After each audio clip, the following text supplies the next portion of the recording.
10वीं कक्षा के सभी विद्यार्थियों को मेरा नमस्कार। मैं पिंकी राठी अपने YouTube चैनल अनंत हिंदी पाठशाला में आप सबका स्वागत करती हूँ। आज हम अपने जो द्वितीय स्तर का सिलेबस है आज उस पर कुछ चर्चा करेंगे और हम अपने जो सिलेबस में हमारे जो पाठ हैं, हमारा जो गद्य खंड है, पद्य खंड है, उसको हम टॉपिक वाइज कवर करेंगे अपने वीडियोस में। और आज हम शुरुआत करते हैं।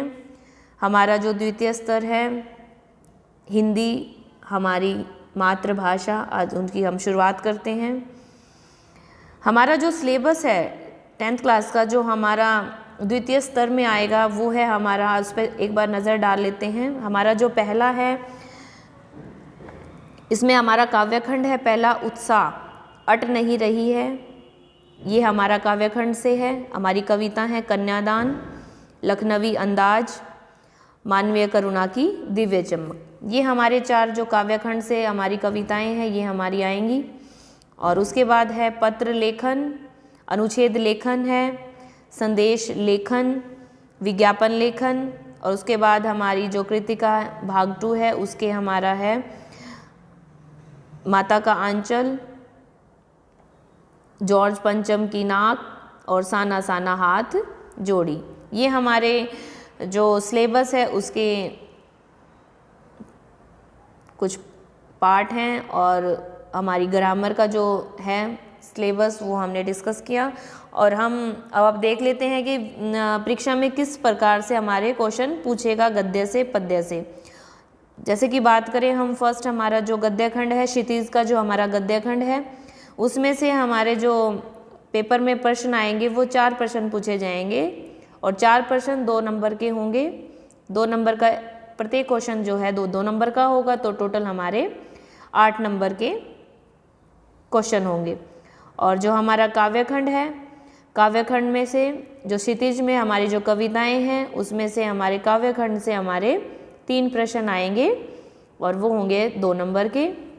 और इस प्रकार हमारे ये 6 नंबर हो गए। और कृतिका से भी हमारे 2 प्रश्न पूछे जाएंगे और वो होंगे हमारे 3 नंबर के। और टोटल हमारा हो गया 20 नंबर का। फिर आते हैं लेखन कार्य जो हमारा व्याकरण से संबंधित रहेगा। उसमें हमारा फर्स्ट हमारा प्रस्ताव अनुच्छेद लेखन आएगा 5 नंबर का। और उसके बाद औपचारिक और अनौपचारिक विषय पर पत्र लिखना होगा। एक औपचारिक अनौपचारिक आएगा, उसमें से आपको या तो औपचारिक लिखना होगा या अनौपचारिक, वो भी आपका 5 नंबर का आएगा। और उसके बाद आएगा हमारा विज्ञापन। विज्ञापन लेखन भी हमारे 2 आएंगे और वो 2.5 अंक के होंगे। 2 हमें या 3 होंगे, 3 में से कोई 2 करने होंगे 2.5 के, और टोटल 2 5 नंबर के होंगे।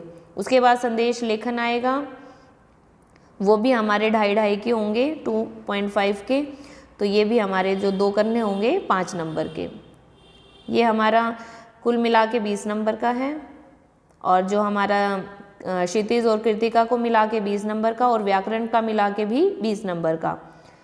यह असेसमेंट के हैं 10 नंबर हैं और जो हमारे कुल मिला के होंगे 50।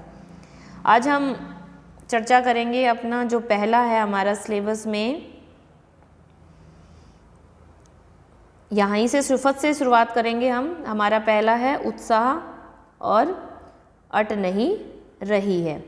इस कविता से आज हम अपनी शुरुआत करते हैं, अपने सिलेबस की शुरुआत करते हैं। कविता का सारांश देख लेते हैं। सूर्यकांत त्रिपाठी निराला ने कविता लिखी है उत्साह और अट नहीं रही है। सारांश में है, बादलों को संबोधित करके लिखी गई उत्साह कविता एक आह्वान गीत है। मतलब इसमें बादलों को आह्वान किया गया है, बादलों को बुलाने के लिए आह्वान किया गया है। बादल निराला जी का प्रिय विषय है। मतलब इन्होंने अधिकतर जो कविताएं हैं वो बादलों पर ही लिखी हैं। इनका जो है प्रिय विषय है वो है बादल। इस कविता में बादल उत्साह के प्रतीक के रूप में व्यक्त हुआ है।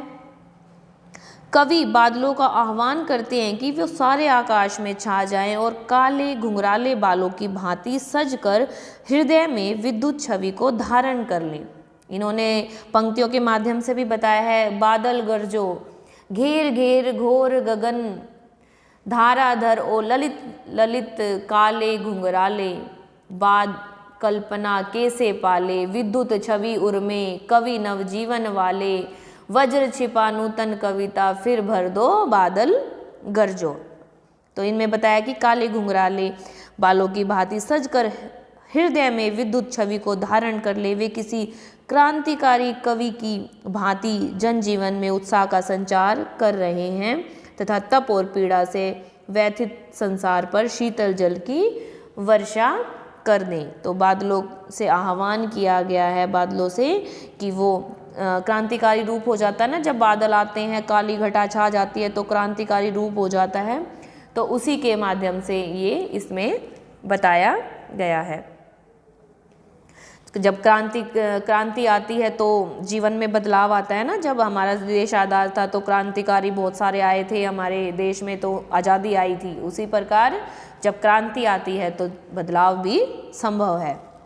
तो इसके मुख्य बिंदु जान लेते हैं। उत्साह जो कविता उसके, कविता उत्साह सूर्यकांत त्रिपाठी निराला जी द्वारा लिखित है और ये छायावाद के कवि रहे हैं निराला जी। उत्साह कविता एक आह्वान गीत है। कविता में क्रांति का स्वर है, वे उनके गड़गड़ाते स्वर पर मुग्ध हो जाते हैं। कवि बादल को पौरुष का प्रतीक मानते हुए घोर गर्जना तर्जना द्वारा आकाश को घेर लेने का आह्वान करते हैं। कवि बादलों का आह्वान करके कहते हैं कि अपने काले घुंघराले बालों से संसार पर छा जाएं, और उनको संबोधित, क्रांतिकारी कवि के रूप में उनको संबोधित करते हुए कहते हैं कि अपनी नूतन और क्रांतिकारी कविता से समूचे संसार में जोश और पौरुष के संचार का आह्वान करते हैं। कवि चाहते हैं कि तप्त और पीड़ा से व्यथित संसार को अपने जल से शीतल कर दे, कि जो गर्मी में तप रहे हैं, पीड़ा से जो संसार है, व्यथित संसार हो रहा है, उसको अपने जो जल से अब बरसा के उसको शीतल कर दे। और अलंकार देख लेते हैं इसमें। घेर घेर घोर गगन में ललित ललित काले घुंघराले, कवि नवजीवन। इसमें कौन सा अलंकार है? अनुप्रास अलंकार है। एक ही वर्ण की बार बार आवर्ती, ललित ललित घेर घेर घोर। तो इसमें कौन सा अलंकार है? अनुप्रास अलंकार। और बाल कल्पना कैसे पाले, जब बाल कल्पना कैसे पाले से आता है तो उसमें क्या होता है? उपमा अलंकार। और बादल गरजो, इसमें मानवीयकरण अलंकार है। और जो काव्य का गुण है वो है ओज गुण, इसमें है। क्रांतिकारी स्वर है तो इसमें कौन सा गुण है? ओज गुण। और काव्य जो शैली है वो उद्बोधन शैली है। ये कौन सी कविता है? ये छंद मुक्त कविता है। भाषा जो है वो संस्कृत निष्ठ खड़ी बोली, इसमें भाषा का प्रयोग निराला जी ने किया है। इसके कुछ महत्वपूर्ण प्रश्न है वो देख लेते हैं जो पेपर में आएंगे आपके। प्रस्तुत कविता में बादल किसका प्रतीक है? तो बादल किसका प्रतीक है? बादल क्रांति का प्रतीक है। बादल क्रांति का प्रतीक है। समाज में क्रांति रूपी बादल के आगमन से, मतलब बादल आने से भीषण गर्मी रूपी जो कठिनाइयां हैं वो समाप्त होंगी। जब क्रांति आएगी तो कठिनाइयां भी समाप्त होंगी और सब कहीं उमंग एवं सुखकारी वातावरण छा जाएगा।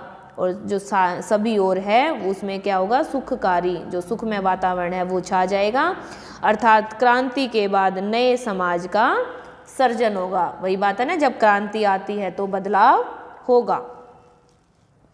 अगला प्रश्न है, कवि बादल से क्या आह्वान करते हैं? कवि बादल से क्या आह्वान करते हैं? कवि बादल से घेर घेर घोर गर्जना करने का आह्वान करते हैं कि तुम घेर घेर घोर गगन के तुम काले घुंघराले बालों की तरह आ जाओ और सारे पृथ्वी को शीतल कर दो। अगला प्रश्न है, कवि बादल को कवि के रूप में क्यों संबोधित करते हैं? जो निराला जी कवि हैं वो बादल को कवि के ही रूप में क्यों संबोधित करते हैं? तो कवि ने, जो निराला जी हैं, वो बादल को कवि के रूप में संबोधित करते हैं। वे चाहते हैं कि जिस प्रकार कवि अपनी कविता द्वारा लोगों के हृदय में जोश, पौरुष एवं क्रांति का भाव जगा देता है, उसी प्रकार बादल अपनी जो घोर गर्जना से लोगों में जोश, पौरुष एवं क्रांति का भाव जगा देता है। उसी प्रकार जिस प्रकार जब क्रांति के स्वर कवि कहता है तो लोगों में जोश आता है, उनके हृदय में जोश, क्रांति का भाव आ जाता है। और उसी प्रकार जब हम बादल, वर्षा ऋतु होती है, बादल गरजते हैं, बादल उमड़ते हैं, जब काली घटा छा जाती है, उनकी गर्जना से लोगों में जोश, क्रांति का भाव उसी प्रकार जागता है जिस प्रकार क्रांति आती है। अगला प्रश्न है, बादलों के न बरसने से लोगों तथा धरती की क्या दशा हो रही थी? अगला प्रश्न है, इसका उत्तर रहेगा बादलों के न बरसने से लोगों में बेचैनी एवं व्याकुलता बढ़ गई थी। भीषण गर्मी के कारण सारी धरती जलती सी प्रतीत हो रही थी। पृथ्वी पर चारों ओर निरस्ता तथा उदासीनता व्याप्त थी। जब तक क्रांति नहीं आती तब तक क्या रहता है, मन में उदासी रहती है।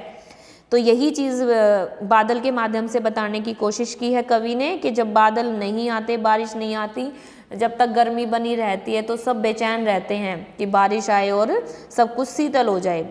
तो उसी प्रकार इसमें बताया गया है कि धरती की क्या दशा होगी है कि जलती सी प्रतीत हो रही है धरती, और जो पृथ्वी पर चारों तरफ निरस्ता और उदासीनता छाई हुई है।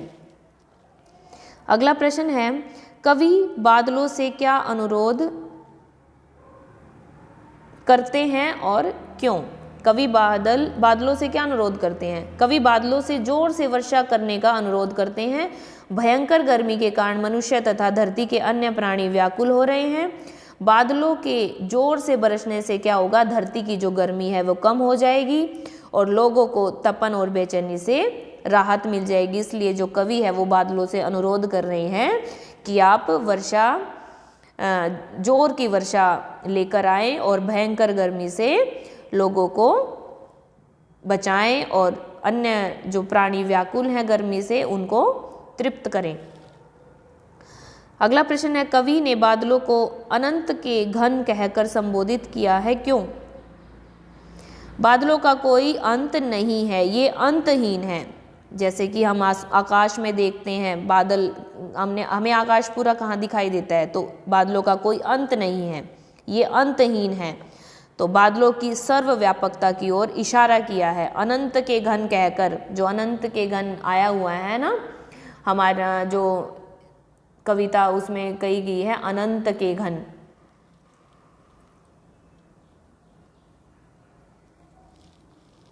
तो इसलिए बादलों को ऐसा क्यों कहा गया है कि बादलों का कोई अंत नहीं है, ये अंतहीन है। बादलों की सर्वव्यापकता की ओर इशारा किया है और बादल अनंत की कृति है, मतलब बादल जो है वो ईश्वर की कृति है, बनाई हुई। जो मनुष्य के लिए वो बादल जो है भगवान की बनाई हुई देन है।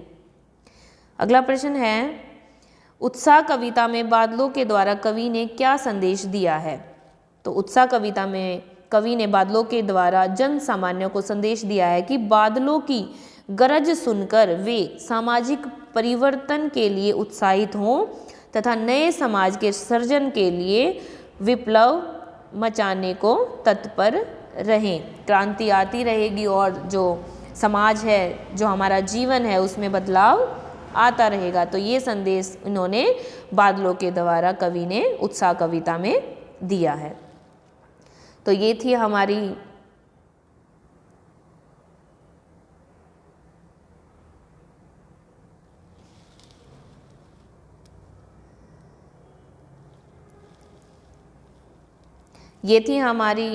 आज की पहली कविता उत्साह, निराला जी की उत्साह कविता है। अगले में वीडियो में हम इन्हीं की जो दूसरी कविता है अट नहीं रही है, इस पर चर्चा करेंगे। वीडियो पर बने रहने का सभी को धन्यवाद। मिलते हैं अगली वीडियो में।